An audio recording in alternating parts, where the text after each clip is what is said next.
Greetings and welcome to Connecting with Intent Show. I'm your host Muhammad Awais. On this episode, we have a very special guest. She is the trusted advisor, speaker, and influencer, Brenda Dunn Kinney. Please join me to give a warm welcome to our guest, Brenda Dunn Kinney. Brenda, welcome. Hi, everybody. How are you? Let me start with this. Where were you? What happened? Who were you surrounded with that inspired you to do what you do today? Wow, it's a long path, right? um, well, I went to school to be in healthcare. And I decided when I got out that that wasn't really exactly what I wanted to do. I guess a lot of people have that same feeling. They pivot, right? And one of my friends, his dad was a head of engineering for AT&T, and T, and he said, we're looking to hire engineers. We'll teach you. And so I thought, well, I have everything that I need as far as what I learned, and I'm sure I can repurpose myself, right? So that was the beginning of it. And ever since, I've been doing things that were really different than the rest of the mainstream, innovation, um, working on in places and expanding companies that nobody else were doing at the time. And I just got this extraordinary feeling that I wasn't part of the norm, right? Like I was somebody who was before her time, but also able to see things that nobody else could see so that I could build them and direct them and show them to others so that we could deliver on the promises of the customer. And so it really has been an extraordinary journey. I went from from one journey in telecom to another journey in call center to another journey for a long time in consulting, and being involved in some of the largest and biggest and most innovative companies in the world, and some of the smallest companies that became the big companies, right? They got acquired by the big companies, and they became the big companies. They were the reason why the big companies needed them, because they had all of the agile, they had everything that the big company didn't have, that they could acquire and move on to be extraordinary, right? That's what everybody needs to look for. And the most important part of all of this is the people. I've had the most amazing journey, working with some incredible mentors, incredible leaders, incredible people, which then helped me to become a better leader, right? And I've learned when to step in, and I've learned when to step out. Thank you for sharing your story. So, what is your higher purpose in life? Wow, that's a well, I am a I'm a I'm a follower of Jesus. I'm not a follower of the box. I guess that's what you would say. I love him, and I follow his direction, and sometimes it doesn't make a lot of sense to me, but when I get there I'm thrilled, right? So I don't follow people. I follow my higher self and where I'm supposed to go. And it has never let me down. What have been top three greatest challenges that you have had to overcome? Oh, well, I became a single mom really young. My husband passed away, and I had to do things in a balanced format that we didn't have work and family balance when I first started working. And so now I'm really grateful that women and men both have work and family balance, and they also have family equity, which means, if there's a crisis in the family, people can step out and take care of themselves. I didn't have that, and I not only lost my mom and dad and my husband all within 2 years of each other, and I was an only child, so it was a lot. You just have to look, and you could pivot, and you pull your pants up, and you go, I got to step into this world and make the best of it. That was the first big challenge, right? Um, second big challenge. Second big challenge was um, moving away from an area in which I felt comfortable in, right? And going to a new horizon or a new journey or a new territory. But I've done that so many times, I can't count. And every time that I've done it, there's always a risk, a huge risk involved, not a risk, but a huge risk. and there's also fear involved, right? But it's conquering that fear and knowing that you will be okay because you have done this a few other times, and you just have to trust your higher self that you're going to get there, you know? Yeah, it is. What is what is your greatest failure story? What did you learn and how did you recover from it? Wow, failure story. Well, I think we're learning that you have to recover quick, right? When you have a failure, that's the first lesson, right? Is instead of sitting around and crying and pulling the sheets over your head and complaining all the time, you need to step back, take some time for self, and regurgitate whatever that negativity was, right? So that you can redeploy yourself and step back in. And sometimes it requires that you take, I think my biggest lesson out of this is taking time for me. If it takes you 6 months to 12 months to find that next perfect spot that you need to move on to, that's what I've learned is that it's not a speed dance, right? It's not a speed date. It's not a race to the finish. It's about evolution in life and what have you learned during all those. And sometimes you have to sit quiet and sit with yourself, take some long walks, take some journeys, like travel, um, go meet some interesting people, take some classes, do some things that are outside of your norm and learn about what the world is trying to show you. What is the most impactful book you have read and what did you learn from it? Wow. Oh, there's been so many, so many. I don't have like a favorite book. I guess my favorite book is the Bible. Because it's so misunderstood and and um and I've had some incredible impeccable teachers that are really down to earth, that have shown me some different ways to go about taking those principles in my life. Like I feel like every day I, I'm going through revelations. you know it's a constant, oh, now I'm in that framework, right? um when you try to make sense with where you are going, not where everybody else is going, but where you're going, that book is really my guiding light, and it breaks it down into so many parts. Women right now are, Ruth and Esther and all these women in the Bible were renegades of their time. And I feel like we're at a time on the planet where, it's okay for women to take the lead, right? And it's okay a women of color to take the lead and to support all our sisters and brothers and everybody together, with an empathetic heart, and to see through the lies and the deceits and the falsehoods and the falsities, right?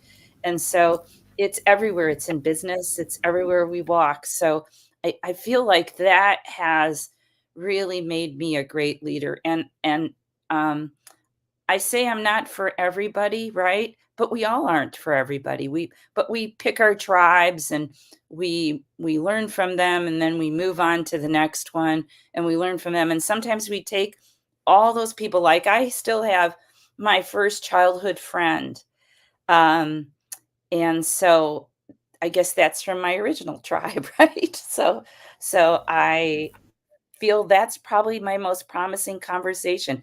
Many people have read many books, whether they've been by Bill Gates or by Sister Jean, who's written and or on purpose driven lives.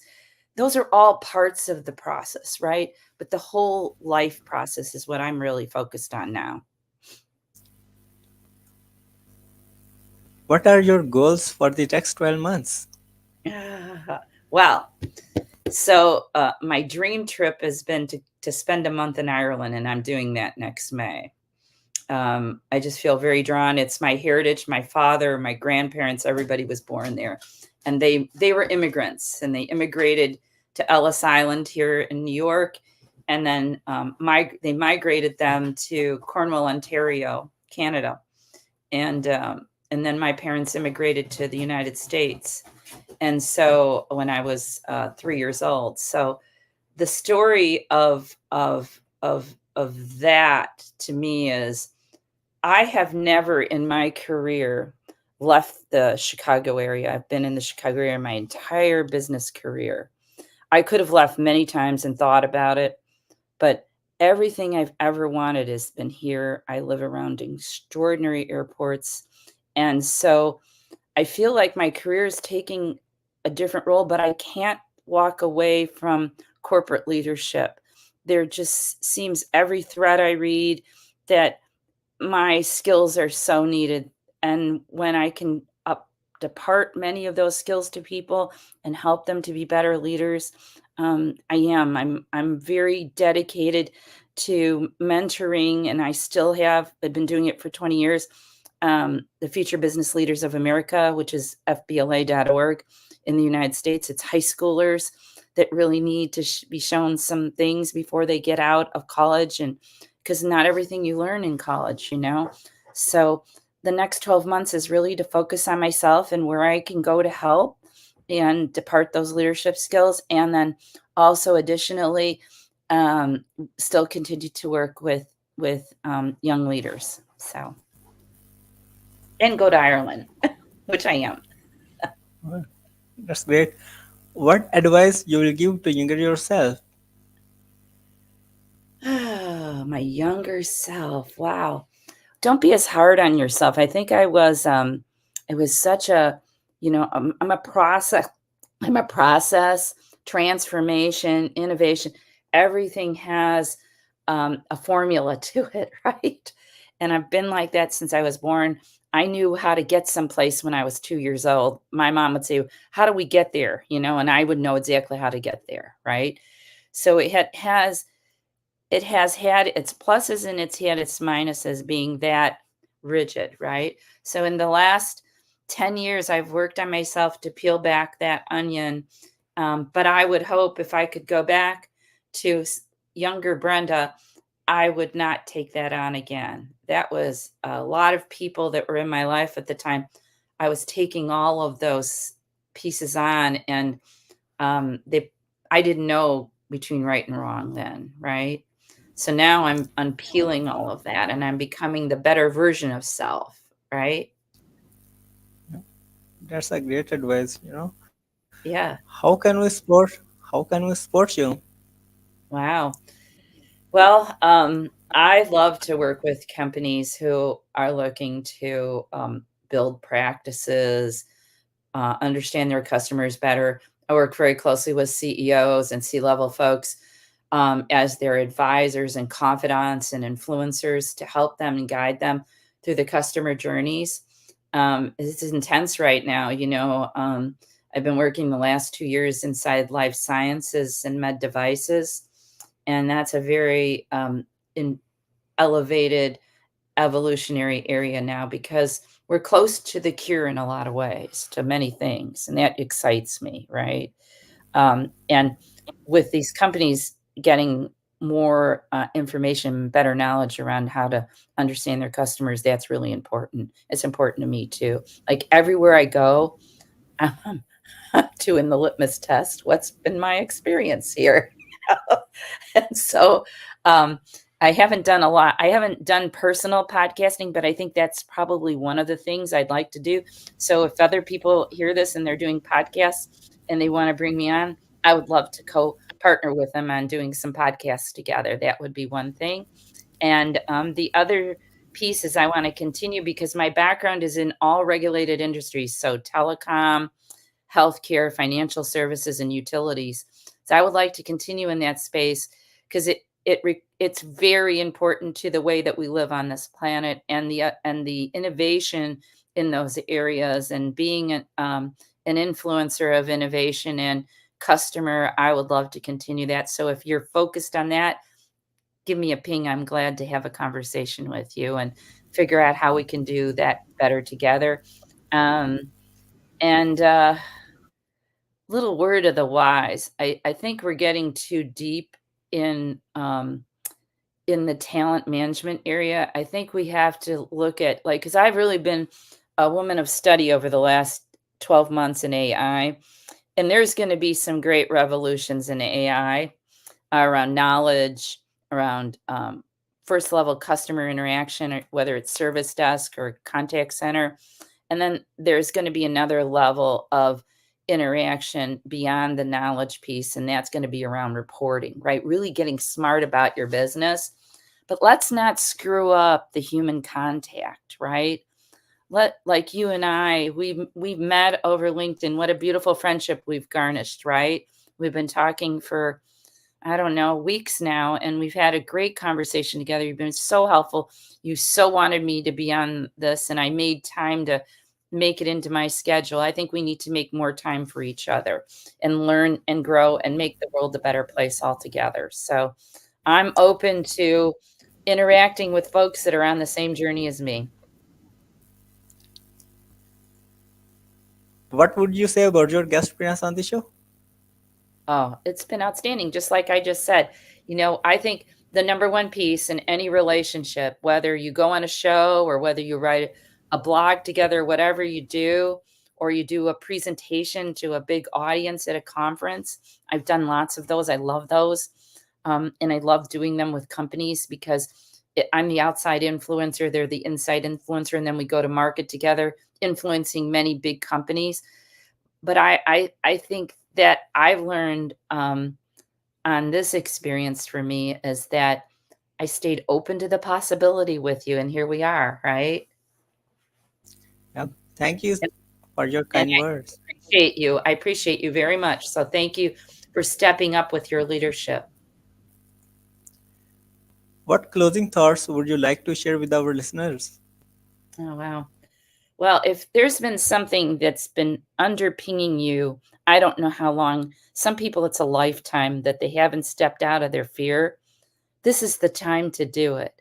There are more people out there wanting to help you and support you. Even if you don't have the cash to do it, people are willing to help you to frame this stuff out. There's so many great people on the planet right now. They're buried. We got to find them. And through podcasts, we do find them because I listen to a lot of YouTube speakers. I find that a lot of the people that are speaking about things today do the YouTube first and they get out there. I'm like a groupie on some of these people. They're fascinating to me. I learned so much in a quick, small way. So, you know, pick your lane and go and just experience life. Do the things that you've wanted to do.